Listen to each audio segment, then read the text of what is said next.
Right now, somewhere in the United States, someone is looking at their bank account and trying to understand what just happened. The number they're seeing doesn't make sense. It's lower than it should be. Sometimes by a few $100s, sometimes by thousands. And the worst part, the part that keeps people awake at 3 in the morning replaying every decision they made, is that they can't pinpoint the exact moment it went wrong. Because it didn't feel wrong. Not even close. That's the part nobody talks about. We spend so much time warning people about the obvious threats. The Nigerian prince emails, the fake lottery wins, the cartoonish scams that insult the intelligence of anyone paying attention. We've been trained to recognize those. We've learned to laugh at them, delete them, move on. But the scam that's spreading right now, the one that's quietly draining accounts across the country while most people are still looking for something that actually looks suspicious, it doesn't announce itself. It doesn't ask you to do anything unreasonable. It doesn't come from a stranger in another country asking for your social security number. It comes from a notification that looks like every other notification you've seen today. It comes from a message that reads exactly like one a real company would send. It comes from a transaction you approved because it looked completely normal. And by the time the damage is visible, the money is gone. The trail is cold. And the platform you trusted to protect you is reading from a script that ends with, "We're sorry, but this transaction was authorized." This is not a story about someone who made a careless mistake. This is a story about how modern financial crime has been specifically engineered to bypass the one thing we've always been told is our greatest protection: our own judgment. Blackfile Investigations has spent months tracking this. What we found is not a simple scam, it's a system. Quiet, scalable, and disturbingly effective against ordinary people living ordinary lives. And before this video is over, you will understand exactly how it works.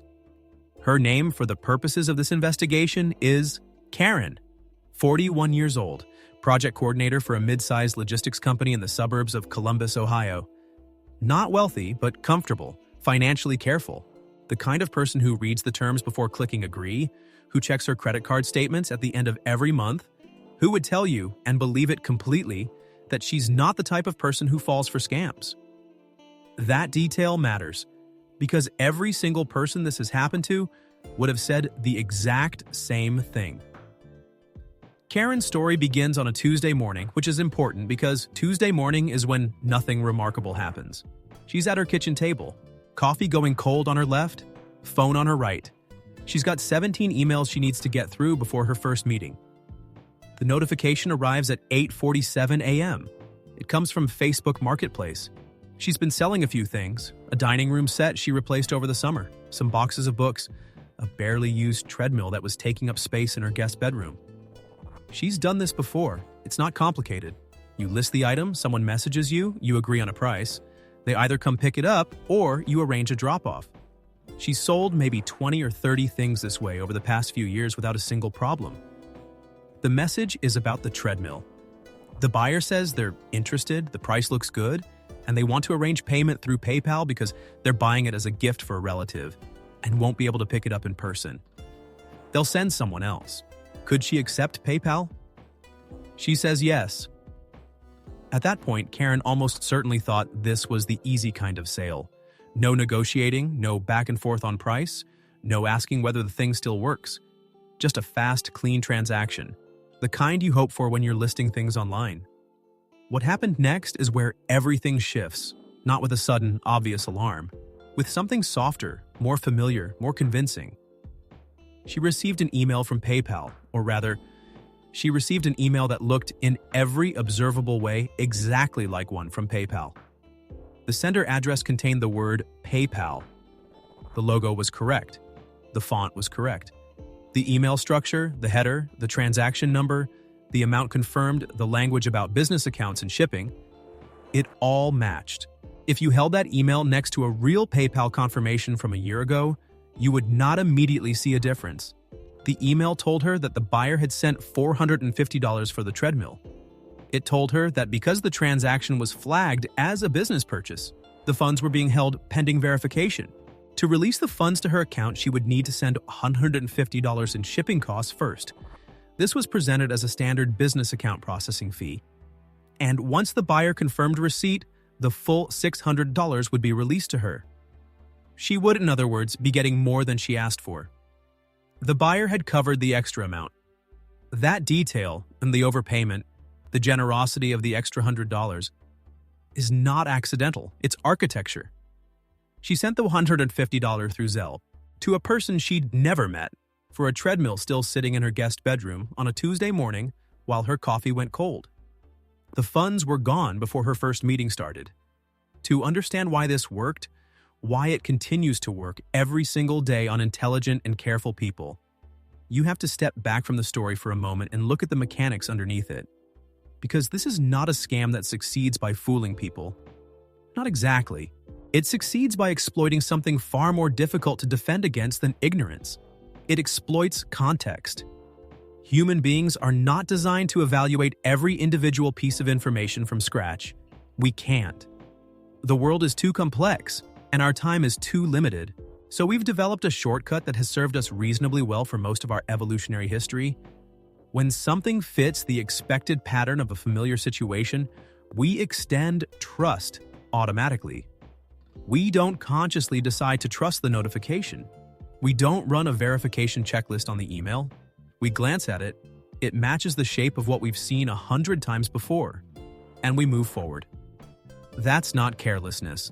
That's how the brain manages a world with more incoming information than any person could fully process. The people behind this scam understood that before they designed a single message.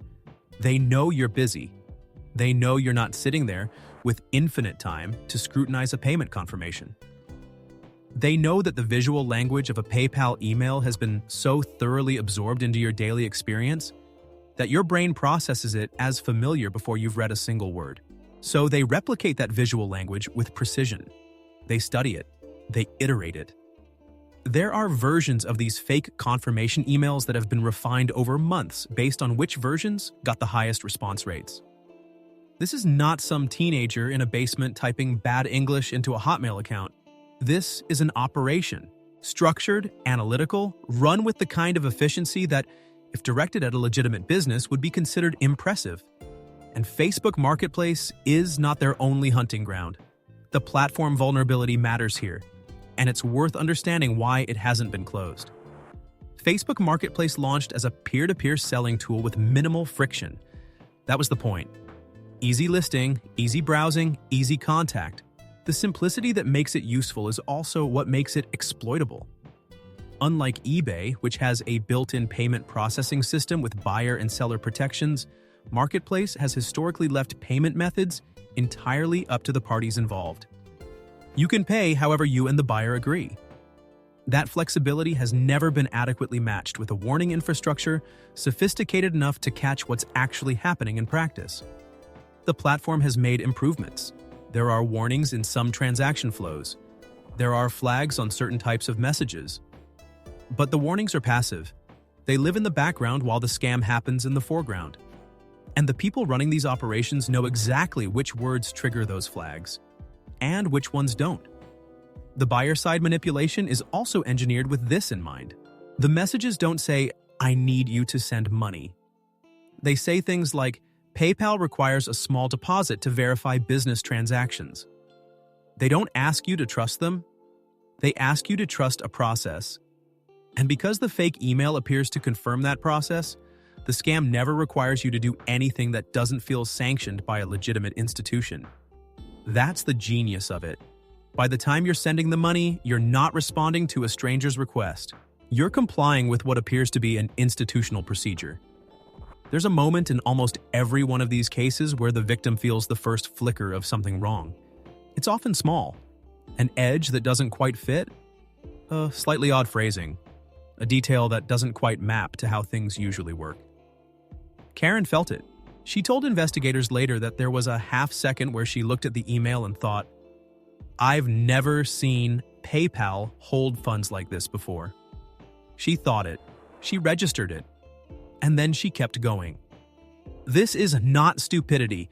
This is one of the most documented phenomena in behavioral psychology, and the scam's design accounts for it specifically. When someone is in the middle of a process they've already started, when they've already invested time and attention, when the entire framing of the situation tells them they're about to complete something routine, The cognitive cost of stopping and fully investigating feels disproportionate to the size of the doubt. The doubt was small.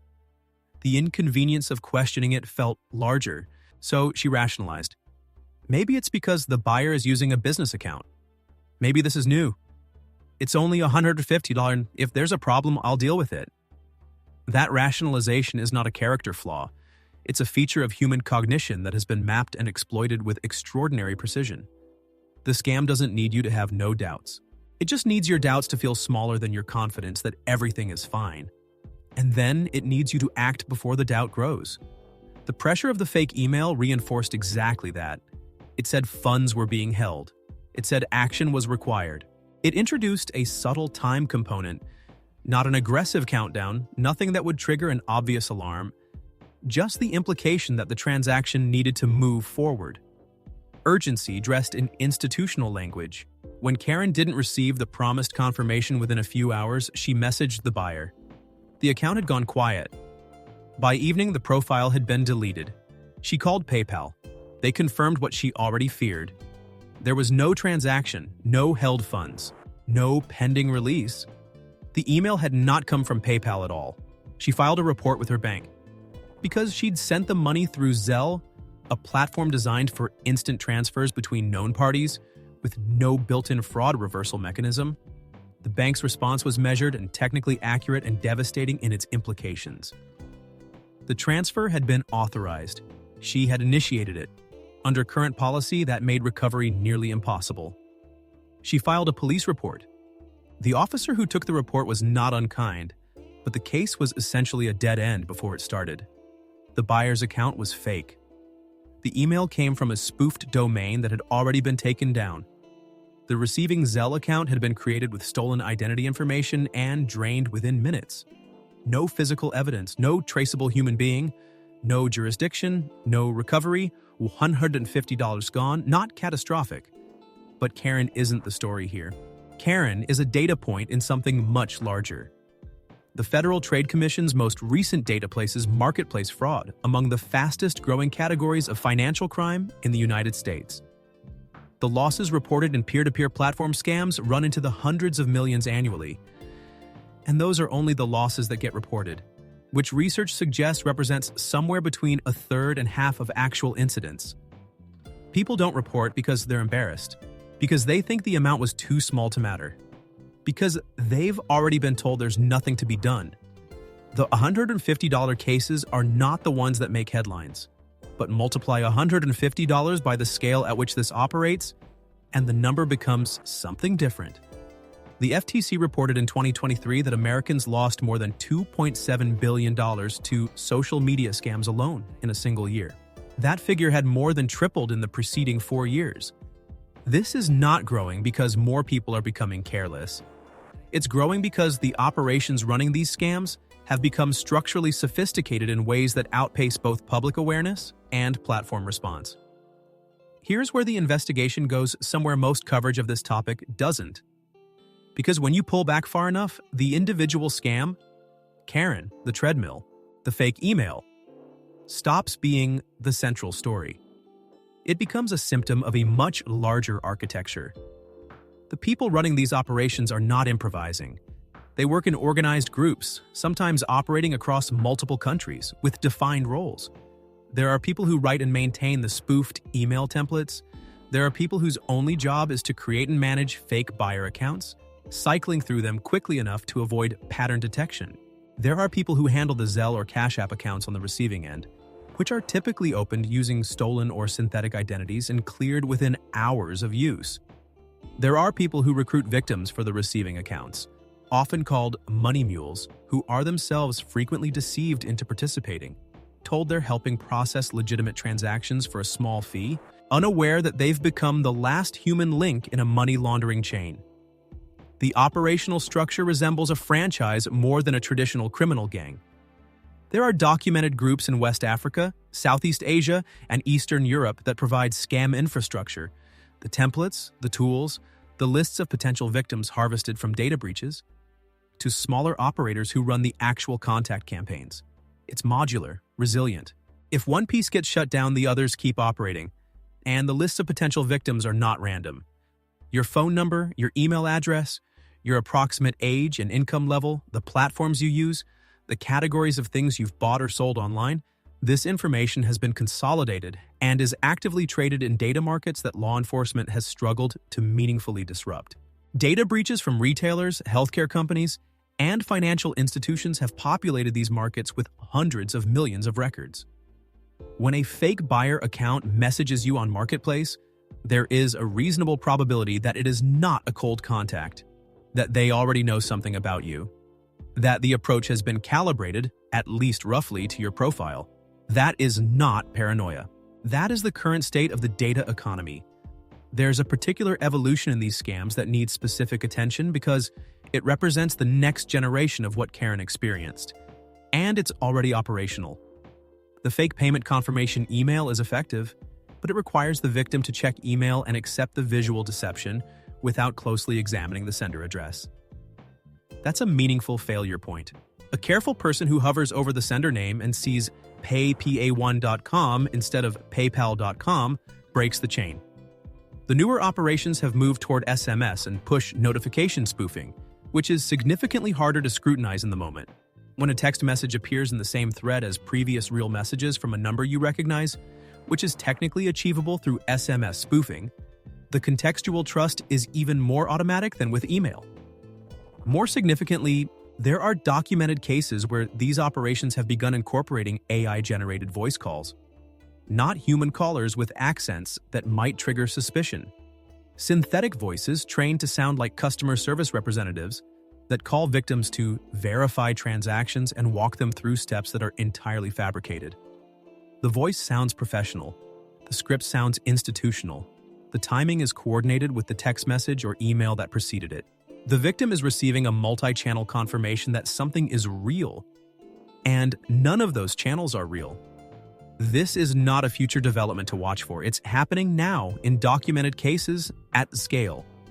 The tools required to run this kind of operation have become cheap enough and accessible enough that groups which, 5 years ago, were running fairly crude text-only scams are now deploying AI-assisted voice and visual assets as standard components of their workflow.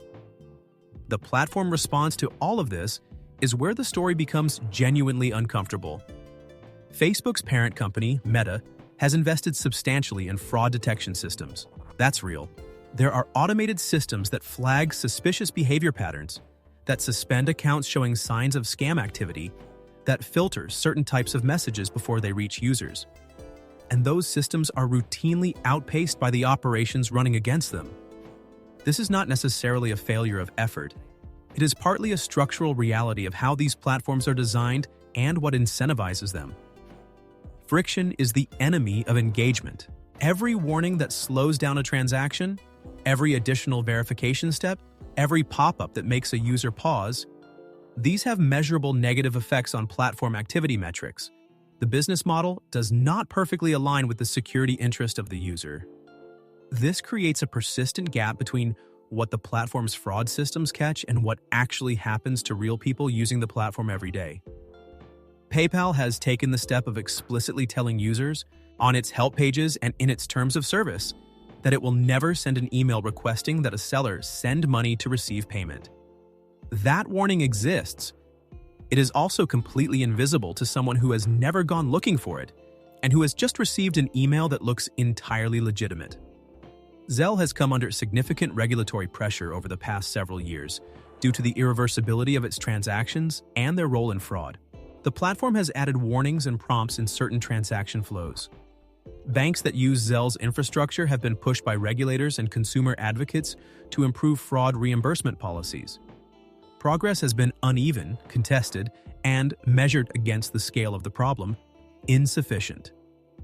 The Consumer Financial Protection Bureau has taken action against individual banks for inadequate fraud response.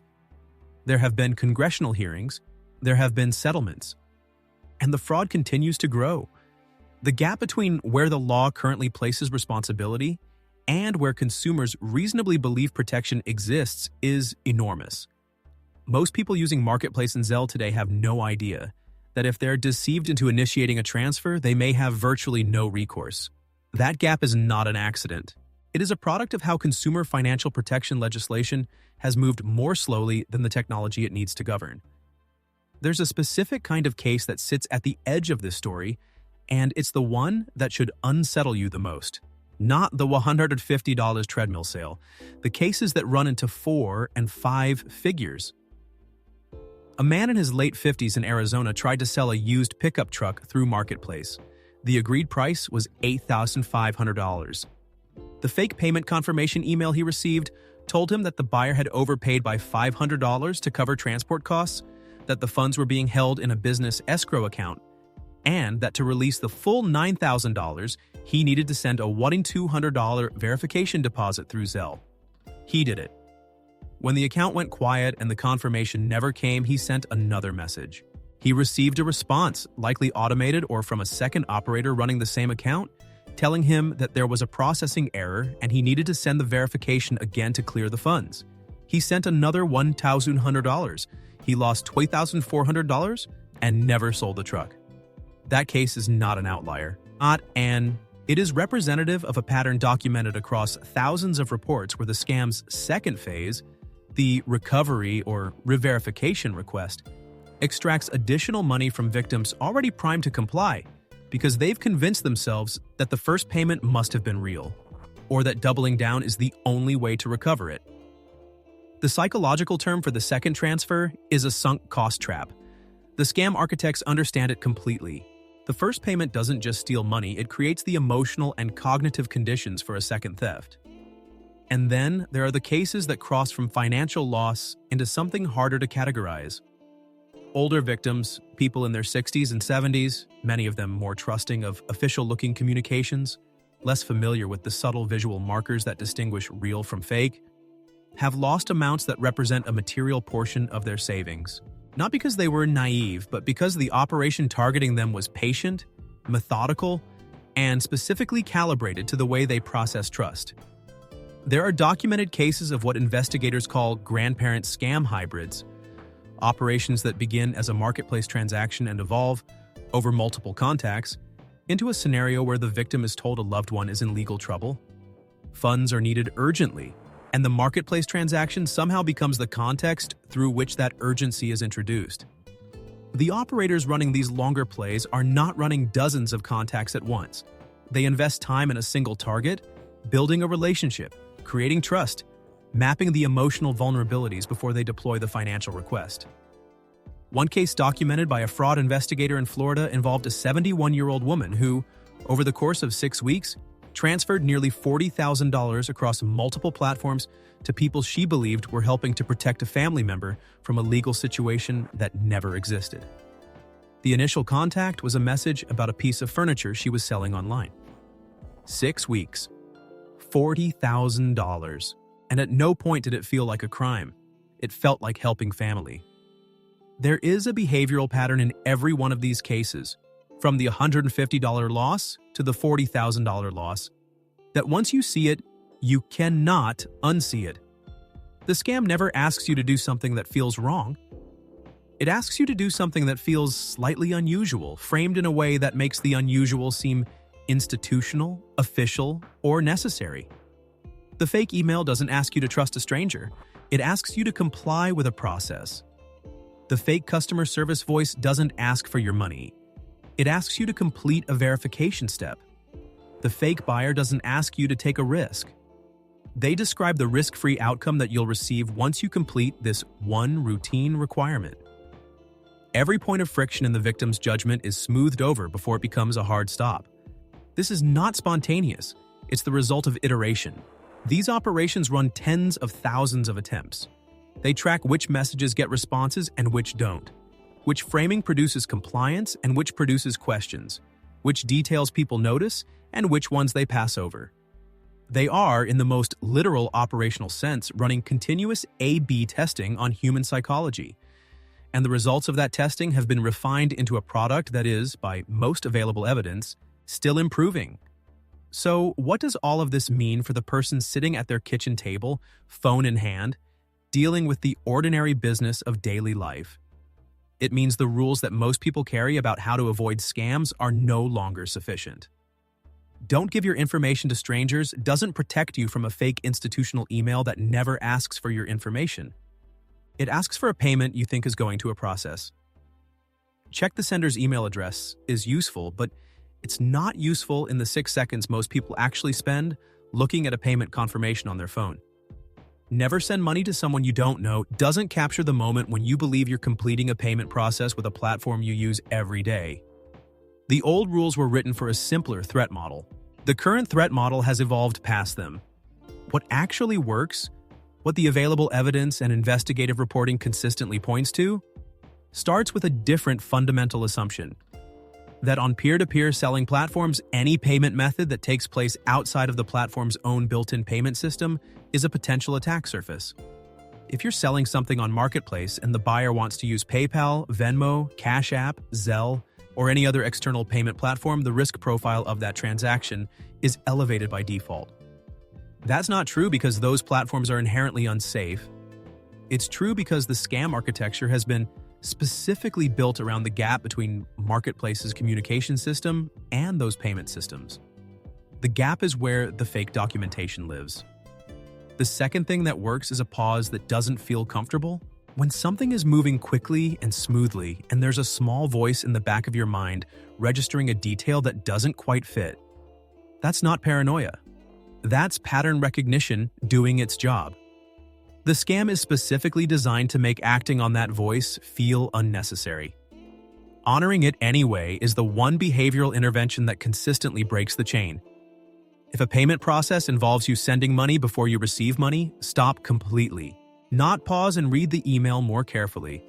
Stop, close everything, and contact the payment platform directly through their official app or website, not through any link or number provided in the message you just received, and ask them to confirm the process you were just described. In every documented case, that call produces the same result. The platform tells you that the process described doesn't exist. The funds are not being held. The verification step is not required. The email did not come from them. 30 seconds. That's all it takes to break the entire operation. But that 30 seconds requires something the scam is specifically designed to prevent: a willingness to treat urgency as a warning sign rather than a reason to comply. The artificial urgency is not in the content, it's in the framing. Funds are being held pending verification is a statement about a current state that implies action is required now. Nothing in the message says, act immediately. But everything in the message is constructed to make waiting feel like risk. Recognizing that the feeling of urgency in a transaction you didn't initiate is itself suspicious, that reframe alone would have protected every person whose story is in this investigation. There is one more thing that this investigation found, and it's the one that's hardest to sit with. The scale of this fraud is not hidden. The data is public. The FTC reports it. Congressional hearings have covered it. Consumer advocates have been calling for systemic changes for years. The vulnerability of peer-to-peer payment platforms to this specific attack model has been documented, analyzed, and presented to platform operators and financial regulators with significant detail. And the fraud continues to grow. Not because no one knows, because the problem of consumer protection in the digital payment space exists in a complicated intersection of platform responsibility, financial institution liability, regulatory jurisdiction, and the fundamental economic reality that building frictionless payment systems and building maximally secure ones are, at some points, genuinely competing objectives.